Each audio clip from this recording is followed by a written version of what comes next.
Donc bonjour à tous et à toutes. Donc aujourd'hui j'ai choisi d'aborder la thématique de la contraception orale. Donc il existe deux grandes familles de pilules contraceptives. On a les pilules œstroprogestatives qui en fait euh, possèdent deux hormones, l'œstrogène et la progestérone, et les pilules progestatives qui possèdent une seule hormone, la progestérone. Donc dans cette première vidéo, on va seulement aborder les pilules œstroprogestatives et dans une seconde, on verra en fait la deuxième famille qui sont en fait les pilules progestatives. Donc juste ici, je vous ai mis un tableau qui regroupe quelle pilule correspond à quelle famille. Donc on voit que dans les pilules œstroprogestatives, on aura des pilules dites de première, deuxième, troisième et quatrième génération. Donc on va introduire les pilules œstroprogestatives avec un tableau qui va regrouper en fait les avantages ainsi que les inconvénients de cette famille. Au niveau des avantages, on a une contraception efficace. Donc efficace parce qu'en fait, elle aura une efficacité qui sera supérieure à celle de la famille des pilules progestatives. Ensuite, on a d'autres indications comme l'acné, l'endométriose et kyste ovarien. Donc ça, c'est un avantage aussi puisque, par exemple, si une patiente désire une contraception orale et en même temps a des problèmes d'acné, la pilule œstroprogestative va avoir une double action et sur la contraception et sur l'acné. Ou si elle veut une contraception orale et qu'elle a des problèmes, si elle est atteinte d'endométriose, pardon, elle va avoir la pilule œstroprogestative également dans ce cas-ci, deux actions. Ensuite, on va avoir une protection contre le cancer colorectal et le cancer de l'endomètre. Ça représente aussi un avantage. En termes d'inconvénients, on verra surtout les complications, ou plutôt les effets secondaires cardiovasculaires. On aura aussi une contre-indication si jamais vous avez des problèmes ou des affections hépatiques, donc c'est-à-dire des problèmes de foie, ou si il y a allaitement. Donc ce n'est pas possible d'allaiter tout en prenant sa pilule œstroprogestative. On verra que pour les pilules progestatives, c'est possible. Donc ça, c'est aussi un cas de patiente qui va préférer prendre les pilules progestatives plutôt que les œstroprogestatives. Ensuite, on va avoir aussi une légère augmentation du risque de cancer du sein.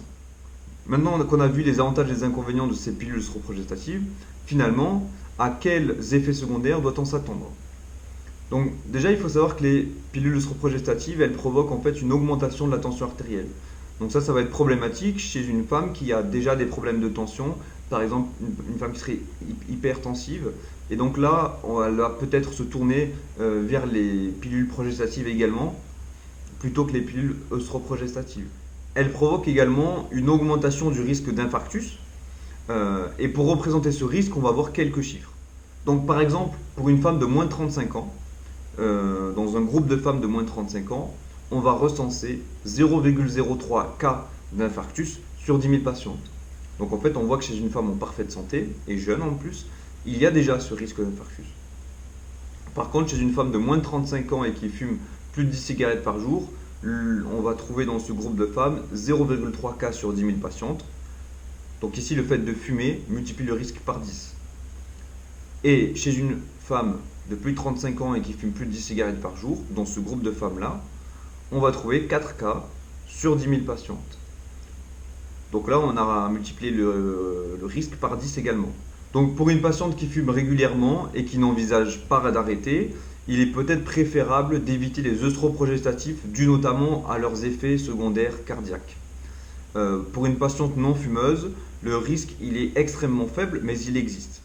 Autre gros effet indésirable, c'est le risque de thrombose veineuse. Donc la thrombose veineuse, c'est la formation d'un caillot au niveau des veines, qui peut provoquer par la suite des complications cardiaques majeures. Et donc ce risque il concerne tous les œstroprogestatifs, que ce soit les pilules de première, de deuxième, de troisième ou même de quatrième génération.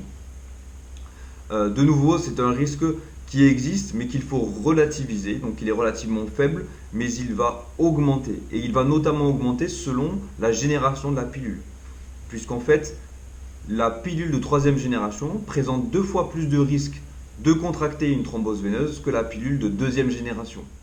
Donc les pilules de troisième génération sont 2 fois plus à risque en fait de provoquer une thrombose veineuse. C'est pour cela que les pilules de première et de deuxième génération sont recommandées vis-à-vis de leurs concurrentes de troisième et de quatrième génération. D'ailleurs, les recommandations de la Haute Autorité de Santé vont dans ce sens. Et donc je vous mettrai le lien en description des recommandations pour que vous puissiez en avoir le cœur net. Alors maintenant on va voir, parce qu'on a vu qu'il y avait plusieurs générations de pilules, c'est quoi la différence entre ces quatre générations finalement? Bah, il n'y en a aucune. C'est juste que la troisième et la quatrième, elles sont beaucoup plus récentes que les deuxièmes et les premières générations. C'est du marketing. Donc les laboratoires les mettent sur le marché et soi-disant que les quatrième générations, elles sont plus efficaces puisqu'elles sont dernier cri, on va dire.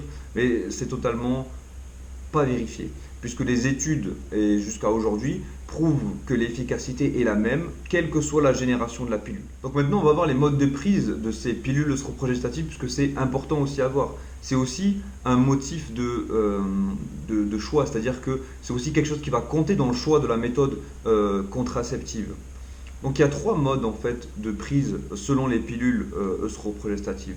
Il y a un premier mode qui consiste en une plaquette de 21 comprimés. Donc on va avoir 21 comprimés à prendre. Et les 7 derniers jours qui correspondent en fait à la semaine des règles, on n'aura pas de comprimés à prendre. On aura en fait un arrêt pendant 5 jours. Et on reprendra le cycle, 21 comprimés, 7 jours d'arrêt, 21 comprimés, 7 jours d'arrêt. Voilà. Ensuite, deuxième méthode, ce serait d'avoir une plaquette avec 21 comprimés actifs et 7 comprimés inactifs. Et les comprimés inactifs ont une couleur différente évidemment. En fait ici, pareil, les 21 premiers jours, on va prendre les comprimés actifs. Et les 7 derniers jours, ici, on va prendre des comprimés qui seront non actifs. Et après, on recommence le cycle, 21 comprimés actifs, 7 comprimés inactifs. Alors, vous allez vous poser la question, mais pourquoi est-ce qu'on prend des comprimés inactifs finalement? Bah, c'est tout simplement pour réduire le risque d'oubli. Tout simplement parce que avec la deuxième méthode, on prend des comprimés tous les jours.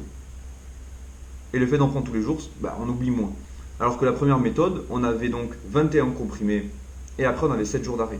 Et donc après ces 7 jours d'arrêt, ça arrive souvent que le 8e jour, on oublie de la prendre. On commence au bout de 10 jours, 9 jours au lieu de 7. Donc c'est juste pour réduire le risque d'oubli. Ensuite, on a la troisième méthode qui est un peu la même chose. Hein. La seule différence, c'est qu'il y a cette fois-ci 24 comprimés actifs et 4 comprimés inactifs. Mais pareil, pendant les 24 premiers jours, on va prendre les comprimés actifs. Les 4 derniers jours, comprimés inactifs. Hop, on recommence le cycle. 24 comprimés actifs, 4 inactifs et on recommence. Donc ici, juste le nombre de comprimés actifs et inactifs change, mais c'est la même chose globalement que la méthode numéro 2.